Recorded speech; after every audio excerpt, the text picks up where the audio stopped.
Mesdames et messieurs, bonjour. Plaisir d'être là aujourd'hui, plaisir de pouvoir m'adresser à une audience de jeunes, de moins jeunes, mais vous êtes les bienvenus. Franchement, moi je remercie d'abord et en fait je félicite vraiment votre organisation parce que ce que vous faites est absolument important pour le Maroc, pour les jeunes Marocains. Diffuser la technologie, parler d'innovation me semble absolument fondamental dans ce qu'on fait. Et en fait, c'est vraiment ça l'idée aujourd'hui. Aujourd'hui, le thème c'est de dire est-ce qu'on est à la croisée des chemins? Tu vois que c'était pas la technologie, c'était juste le pointage de la technologie. Et donc, pourquoi on dit aujourd'hui qu'on est à la croisée des chemins? Parce que on utilise cette expression quand on est devant un choix difficile, ou bien on est devant un choix stratégique, ou bien on est vraiment devant un choix déterminant. Et donc, on doit prendre une importante décision, et vraiment l'idée c'est que on se pose la question, est-ce qu'on va aller un peu à droite, on va aller un peu à gauche? Est-ce qu'aujourd'hui, c'est vraiment le moment de prendre cette décision? Et si je prends cette décision, quelle est la nature de cette décision? Et en fait, si vous vous souvenez, en fait, même si vous ne vous en souvenez pas, sûrement que votre famille vous en a parlé, Fès a toujours été un carrefour de civilisation, toujours été un carrefour de grandes femmes et de grands hommes, a toujours été un carrefour de science, et moi je pense que Fès est aussi un carrefour de l'avenir. Je pense que Fès a toujours rayonné de par, je dirais, les siècles, de par le temps, mais aussi de par sa situation géographique. Je pense que Fès peut continuer à jouer ce rôle de phare, éclairant les autres villes, éclairant aussi la région, éclairant le monde. Et c'est dommage qu'on ait perdu de ce rayonnement, mais je pense que c'est possible de l'avoir. Et quand on regarde aujourd'hui, quel chemin prendre? Alors il y a plusieurs chemins. Et franchement, mon propos aujourd'hui est vraiment de parler du chemin de l'innovation, de parler du chemin de la créativité, de parler du chemin de l'entrepreneuriat.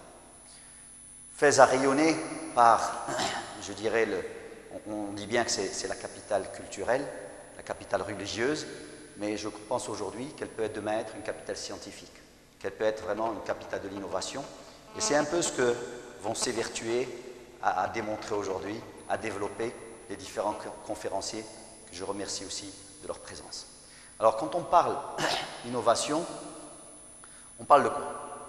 En fait, vraiment, si vous voulez être dans une économie du savoir, si vous voulez être dans une économie qui crée de la richesse, ou même dans une société du savoir, une société qui améliore sa façon d'apprendre, sa façon de communiquer, sa façon de se divertir, ben on parle d'innovation. L'innovation doit être vraiment à la clé de tout ce qu'on fait.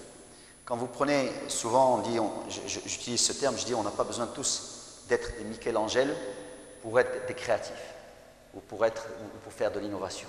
L'innovation est en chacun de nous. Et chacun de nous peut être innovant, même dans des choses aussi banales ou en fait des choses aussi coutumières que les choses de la vie. Quand on se réveille le matin, on prend la route pour aller à son travail ou à son université, on interagit avec des gens, bien même dans ce processus-là, on peut être innovant, et je donnerai quelques exemples tout à l'heure. Maintenant, l'innovation, d'abord, comme je disais, on n'a pas besoin de Michel-Angèle, on peut être innovant, mais il faut peut-être se forcer un peu à être innovant. Donc ça fait partie, je dirais, du premier acte qu'on doit avoir dans sa tête. Premier acte, qui est un acte à la limite même culturel, c'est de se dire, si moi je peux être un Michel-Angèle, ça veut dire quoi? Eh bien, il faut que je me force à peut-être regarder avec d'autres yeux et poser un regard différent du regard que je pose habituellement. C'est pour ça qu'on dit les enfants ont tellement de chance, parce qu'eux, ils n'ont pas d'a priori, ils n'ont pas d'image qui leur reste dans leur tête et qui conditionne leur comportement. Et donc, aujourd'hui, le premier acte qu'il faut que vous assumiez, c'est cet acte de dire, je vais regarder avec des yeux autres que les yeux avec lesquels je regarde tout le temps, et donc qui forcément conditionne mes réponses, forcément conditionne mes réflexes, forcément conditionne, je dirais, mon comportement. Deuxième point qui me semble absolument important dans l'innovation, c'est que toute innovation est risquée. Et en fait, elle est risquée dans le sens que ce n'est pas forcément une innovation qui va réussir. C'est ça, ça veut dire. Mais franchement, les risques, d'abord, ne pas prendre de risques, ça veut dire qu'on ne fait rien. Donc il faut toujours prendre des risques. C'est un peu ce que je pense. Et puis deuxièmement, quand on est dans le cadre de l'innovation, on viendra tout à l'heure à la stratégie que nous avons mise en place, Maroc Innovation, pour essayer de réduire le risque de l'innovation. Et bien franchement, les risques qu'on prend sont strictement minimes comparés aux rewards, aux compensations qu'on peut avoir par l'innovation. Et c'est ça aussi un des points fondamentaux qui régissent, je dirais, l'innovation. Et donc, il faut qu'on apprenne à prendre des risques, il faut qu'on apprenne à maîtriser le risque, et il faut qu'on apprenne justement à vivre avec l'innovation. Alors, quel genre d'innovation? Franchement, quand on parle d'innovation, souvent les gens pensent, et justement je suis dans TEDx aujourd'hui, les gens vont penser technologie. En fait, non. L'innovation revêt vraiment des différents aspects. On peut parler d'innovation culturelle, d'innovation sociale, on peut parler d'innovation justement scientifique, on peut parler d'innovation industrielle, on peut parler d'innovation technologique. Et si je regarde un peu les différents secteurs dans lesquels on va être, ben, quand on est dans de l'innovation sociale ou culturelle, on va peut-être innover dans nos schémas d'urbanisme. Moi, je l'ai vu. Je l'ai vu par exemple à Singapour, j'ai eu la chance d'habiter pendant 3 ans. Une des innovations que Singapour avait mises en place, c'est au niveau de l'urbanisme. D'abord, première des choses qu'ils avaient décidé, c'est qu'on va en faire une île absolument verte.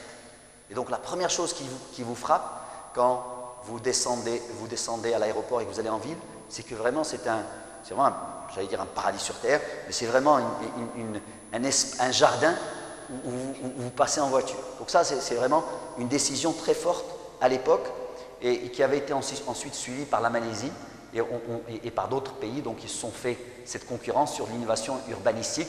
C'est pour ça que par exemple, la Malaisie a fait les tours jumelles à Kuala Lumpur que vous connaissez. C'est vraiment dans cet esprit d'innovation urbanistique.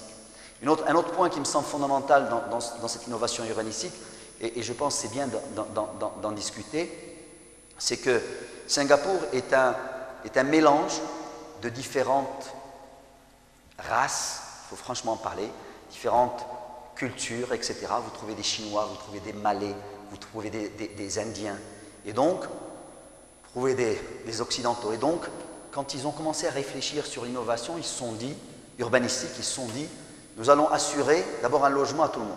Et ça, c'était important, parce que c'est en assurant un logement à tout le monde qu'ils ont assuré que tout le monde se sentait partie prenante de Singapour et de l'avenir de Singapour. Et ensuite, ils se sont dit, il faut que quand on loge ces gens-là, il ne faut pas qu'ils soient ghettotisés. C'est-à-dire qu'il ne faut pas que j'ai un immeuble où je vais retrouver que des Malais, un immeuble où je vais retrouver que des Indiens, un immeuble où je vais retrouver que des Chinois, par exemple. Et donc, ils ont mis une sorte de quota pour justement faire habiter les gens. Ça, c'est de l'innovation. Mais c'est innovant parce que ça a permis justement aux gens d'être assimilés et de vivre dans un environnement beaucoup plus intéressant. Dernière innovation sur la question urbanistique, et franchement, j'ai trouvé ça passionnant, c'est qu'à un moment, ils se sont dit, ça commençait à devenir un peu comme les HLM en France, et donc, qu'est-ce qu'on fait? Et des gens ont dit, bah, écoutez, on va mettre tout le monde dehors, on va reconstruire. Et puis quelqu'un a dit, non, non, non, je crois qu'on peut faire du réaménagement de ces habitations.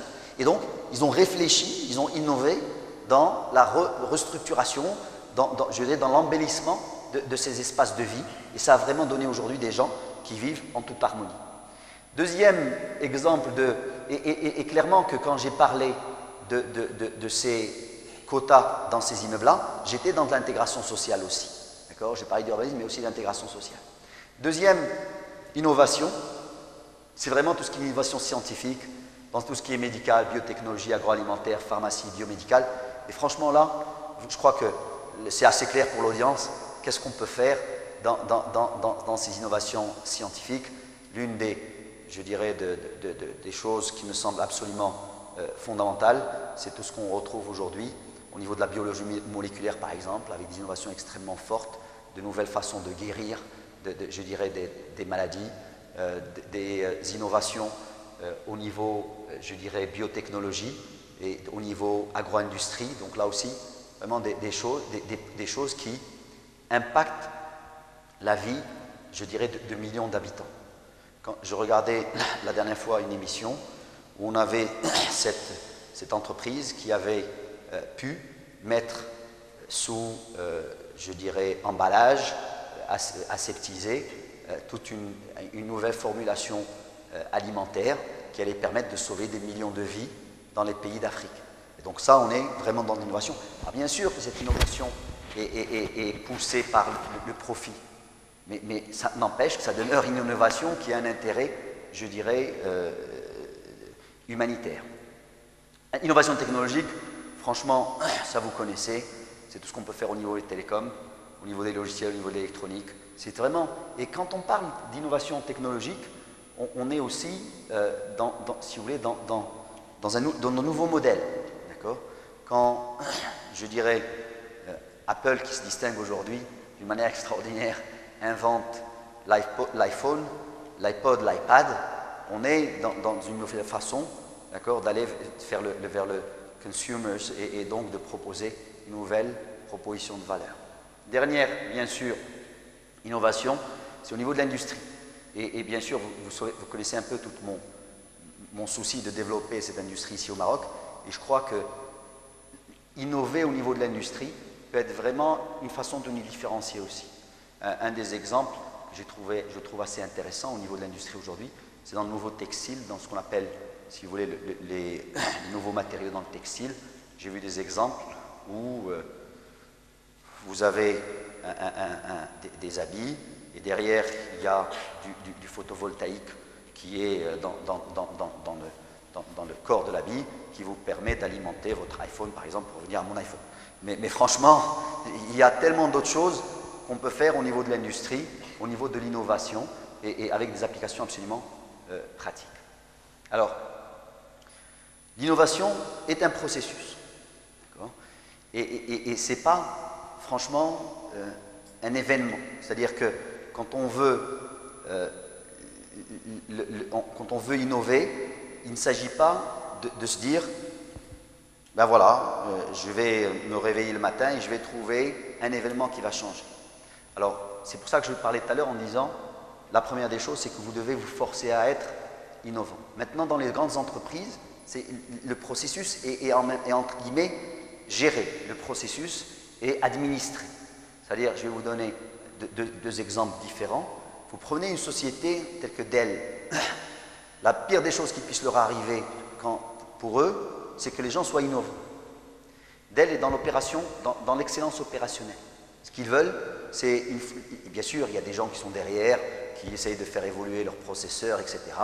Mais ils ont été innovants le jour où Michael Dell a décidé de passer par un canal de distribution qui est complètement différent. C'est une véritable innovation, d'accord ? Ce choix de nouveau canal de distribution. Mais ensuite, aujourd'hui, eux, ils sont dans l'excellence opérationnelle. Et donc, tout ce qu'ils veulent, c'est qu'ils veulent vraiment des gens qui sont absolument disciplinés, qui savent commander juste en time, qui savent, je dirais, aller chercher les produits, les composantes là où il faut, qui savent les monter, qui savent les shipper, etc. Si vous prenez une société telle que 3M ou une société telle que Apple, la pire des choses, c'est qu'ils fassent rentrer des gens dans un processus comme ça qui est bien défini. L'idée est vraiment de donner la possibilité aux gens de donner libre cours à leur créativité. Et souvent, comment on le fait, et ça devient de plus en plus une façon d'être chez les grandes entreprises-là, c'est ce qu'on appelle l'innovation multidiscipline. C'est-à-dire que même dans les bâtiments, on va s'arranger pour qu'il y ait des gens qui sont des physiciens, d'autres qui sont des électroniciens, d'autres qui sont des chimistes, etc., qui vont travailler ensemble. Et même s'ils ne travaillent pas ensemble d'une manière directe, ils vont se retrouver dans un espace où ils prennent un café ensemble. Et donc dans cet espace-là, ça va leur permettre justement d'échanger et souvent la créativité, l'innovation naît de là.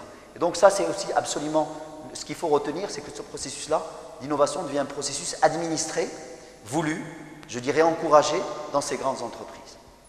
Alors sur quoi se base l'innovation à l'échelle de notre pays? Nous, on a dit, on va faire, en fait, voilà.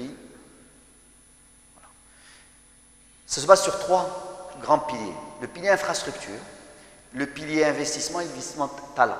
Alors, le pilier infrastructure, c'est là où on va trouver tout ce qui est cadre juridique, c'est là où on va retrouver les centres de recherche et développement, les incubateurs, les plateformes industrielles. Et je dirais un peu plus là-dessus je développerai. L'investissement, franchement là, c'est comment je fais, vous vous souvenez tout à l'heure j'ai parlé de risque, comment je peux m'assurer qu'un innovateur prend moins de risques financiers. Et donc, c'est là où je vais développer des produits qui vont lui permettre d'innover et donc qui vont lui faciliter ce financement-là. Et le dernier point, bien sûr, c'est les talents. Et en fait, j'ai laissé le meilleur pour la fin parce que même si on a les meilleures infrastructures, les meilleures, je dirais, incitations à l'investissement, si on n'a pas les talents qu'il faut, on n'innovera pas. Et donc les talents, c'est vous. D'accord? Les talents, c'est ce qui se passe dans les universités, ce qui se passe dans des centres de recherche, ce qui se passe ailleurs, des Marocains qui sont ailleurs et qu'on peut venir, qu'on cherche pour justement favoriser l'investissement. Alors, les entreprises innovantes, quand on regarde aujourd'hui, excusez-moi, je vais juste revenir sur un point. Je vais juste vous donner quelques exemples. Quand je regarde aujourd'hui l'infrastructure, d'abord, il faut travailler sur le cadre juridique. Une des choses sur lesquelles on est un peu en retard, c'est un peu le cadre juridique. C'est-à-dire, par exemple, ce qui serait bien, c'est qu'un chercheur universitaire puisse à un moment ou à un autre avoir le cadre juridique qu'il faut pour qu'il puisse rejoindre un centre de recherche privé, passer du temps là-bas et ensuite réintégrer. Cette idée-là que nous avions développée n'a pas encore vu le jour, mais on y travaille. Donc ça, c'est vraiment un exemple concret je dirais, d'amélioration du cadre juridique pour favoriser l'innovation. Deuxième des choses qui me semble absolument fondamentale dans l'infrastructure, c'est de permettre à des gens qui ont des idées intelligentes de partir et de trouver des équipements. Parfois, c'est aussi bête que cela. Donc, nous avons aussi bien les gens le CNRST, c'est le CNRST, le CNESTEN. Le CNESTEN a mis en place des plateformes, d'accord, je dirais technologiques, où les gens peuvent avoir accès à ces équipements qui coûtent très cher et donc qu'on mutualise. Ça, c'est un exemple. Nous, en tant que ministère, nous avons travaillé, nous avons développé, je suis président d'une fondation qui s'appelle MASER, Moroccan Association for Scientific Innovation and Research, qui travaille sur de la biotech, sur de la microélectronique et sur des nanomatériaux. Donc ça, c'est des exemples de choses qui relèvent vraiment de l'infrastructure. En ce qui concerne l'investissement, soit il faut franchement mettre en place des outils. En ce qui concerne les outils, un des outils qui me semble absolument... Alors, les outils. Premièrement, les business angels. Les business angels, ça malheureusement au Maroc, c'est une pratique qui n'est pas encore assez développée. Moi, j'ai joué un peu le rôle de business angel quand je suis arrivé, quand je suis rentré de Singapour, parce que je croyais en cette recherche et développement. Mais normalement, vous avez des personnes qui sont identifiées. Donc, vous allez aux États-Unis, par exemple, et ces gens-là vont accompagner des chercheurs qui ont des idées au départ, qui semblent prometteuses, et donc ils vont mettre un peu d'argent pour que l'idée se développe un peu plus, avant de faire appel au capital risque. Et là, on va avoir une première levée de fonds, une deuxième levée de fonds, et ensuite une IPO, c'est-à-dire une Initial Public Offering, où on pourrait pas sortir en bourse. Ces mécanismes-là ne sont pas encore très développés malheureusement au Maroc, donc le business angels, ça manque. Par contre, sur le capital risque, nous avons pris 2 mesures. Nous avons créé un fonds qu'on appelle Maroc Numeric Fund. Ce Maroc Numeric Fund, qui est adressé aux technologies de l'information, donc à vous, permet de financer des startups. Et donc, c'est disponible, c'est accessible au niveau du Technopark. Vous avez aussi un nouveau produit qu'on a appelé Intelarc. Et franchement, Intelarc, je trouve que c'est vraiment superbe. Intelarc, c'est quoi? Qu'est-ce qui a entendu parler d'Intelarc? Franchement, on n'est pas bon en communication. Il faut qu'on innove en communication. Il faut innover en communication. Intelarc, toute personne qui a une idée intelligente, une idée innovante, peut s'adresser au Centre marocain de l'innovation qu'on a créé. Et l'État va lui donner, après étude de son dossier, peut lui donner 1 million de dirhams sur 4 ans. C'est un prêt sur 4 ans, à 0% de taux d'intérêt. S'il réussit, il nous rend notre 1 million de dirhams. S'il ne réussit pas, on lui dit Allah ysamh. Ça, c'est vraiment un produit qui peut favoriser l'innovation. Nous avons fait la même chose. On a créé l'équivalent d'Intelarc pour des entreprises. Ça, c'est bien sûr pour des startups. Nous avons créé l'équivalent d'Intelarc pour des entreprises qui sont déjà en opération, qui ont déjà plus de 2 ans d'existence. Et on appelait ça Tstouer. Et la seule différence entre Intelarc et Tstouer, c'est qu'on passe de 1 million de dirhams à 4 millions de dirhams. Et donc là aussi, 4 millions de dirhams, prêt, 0% d'intérêt, réussite, c'est bien, vous ne remboursez pas. Vous remboursez, si vous ne réussissez pas, eh ben on passe l'éponge. Dernier point, c'est vraiment tout ce qui est talent. Et là, il n'y a pas de mystère. L'université marocaine, qui est en train d'évoluer, qui est en train de s'améliorer, doit s'améliorer encore plus rapidement, d'une manière beaucoup plus forte. Alors, les entreprises innovantes, franchement, vous connaissez un peu cette liste-là. J'ai juste tenu à l'afficher en disant, voilà combien, que ce n'est pas directement lié, si vous voulez, à la capacité ou au spending. Regardez par exemple Apple qui dépense 1,3 milliard en R&D, qui sont au 81e rang. Et donc ça veut dire que pour chaque dollar qu'ils dépensent, ils sont beaucoup plus innovants. Un dollar dépensé chez Apple est beaucoup plus innovant qu'un dollar dépensé chez Toyota, d'une manière évidente. D'accord? Alors pourquoi? Parce que ça peut être lié à la technologie, parce qu'on sait que dans les technologies, le retour sur un dollar est beaucoup plus important que par exemple dans la voiture, mais ça peut aussi être lié à des capacités, je dirais, d'innovation propres à la société.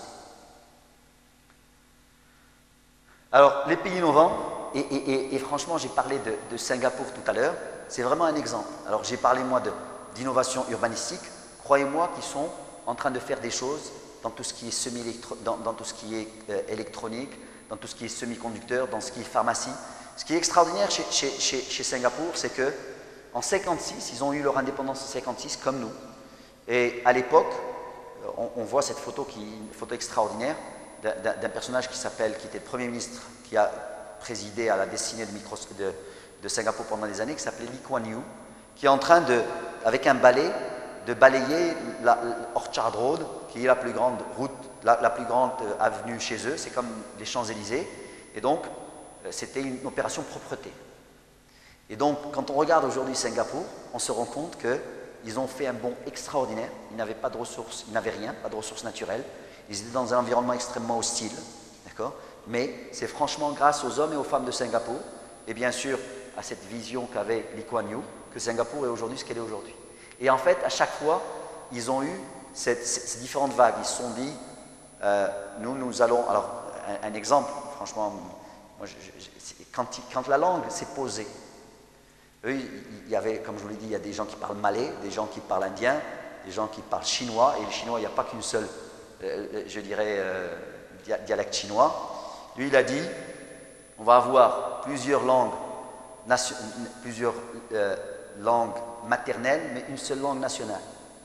Les plusieurs langues maternelles, c'est ce que vous voulez. La seule langue nationale, c'est l'anglais. Et on voit un peu que ce choix-là avait été un choix judicieux à l'époque.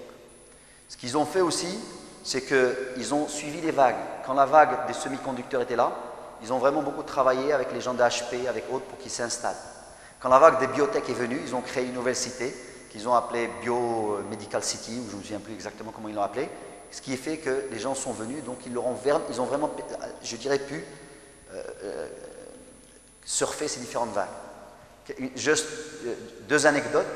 À un moment, Lee Kuan Yew, quand il a fini, il en parle dans son bouquin, que je vous conseille d'ailleurs, allez voir ce bouquin-là, lisez ce bouquin-là, c'est un bouquin magnifique, qui s'appelle From Third World to First World, ou bien du tiers-monde au premier monde, écrit par Lee Kuan Yew, et vraiment il raconte un peu cette expérience de Singapour. Ce qu'il a fait, c'est que lui-même est parti passer, je ne me souviens plus de combien de temps, mais quelques semaines à Harvard, parce que bon, il sentait qu'il commençait à manquer d'idées. Ce qu'il a fait à un moment, c'est qu'il a ramené pour tout son gouvernement un animateur de Harvard pour qu'il vienne parler d'innovation. La Corée, franchement là encore, un système absolument basé sur l'innovation, et donc des hommes et des femmes à la recherche de l'innovation. Alors nous, moi je pense qu'aujourd'hui, Morocco Innovation Initiative a vraiment les prémices, elle a les bons ingrédients dans Morocco Innovation Initiative. J'ai parlé de quelques exemples, de Intelac, j'ai parlé d'infrastructure, j'ai parlé du cadre juridique. Je pense qu'on peut réussir sur le court terme. On a eu par exemple 39 dossiers Intelac qui ont été déposés, j'espère que ça donnera des fruits. Sur le moyen terme, il faut qu'on arrive à aller faire mieux, surtout sur les clusters. Et donc nous avons lancé les clusters, aujourd'hui il y en a 3 ou 4 qui sont déjà présents. Et bien sûr, sur le long terme, c'est vraiment lié à l'éducation et au long terme. Je finirai juste par vous laisser avec cette idée-là. C'est une histoire de rêve. Il faut absolument que vous rêviez, et que vous rêviez grand. Dream big. C'est vraiment, et je citerai Anatole France qui disait, pour accomplir de grandes choses, nous devons non seulement agir, mais aussi rêver. Non seulement planifier, mais aussi croire. Je citerai aussi Victor Hugo qui disait, on jugerait bien plus sûrement un homme d'après ce qu'il rêve que d'après ce qu'il pense. Et donc à vous, je vous pose cette question-là. Est-ce qu'aujourd'hui vous avez un rêve et est-ce qu'il est grand? Merci beaucoup.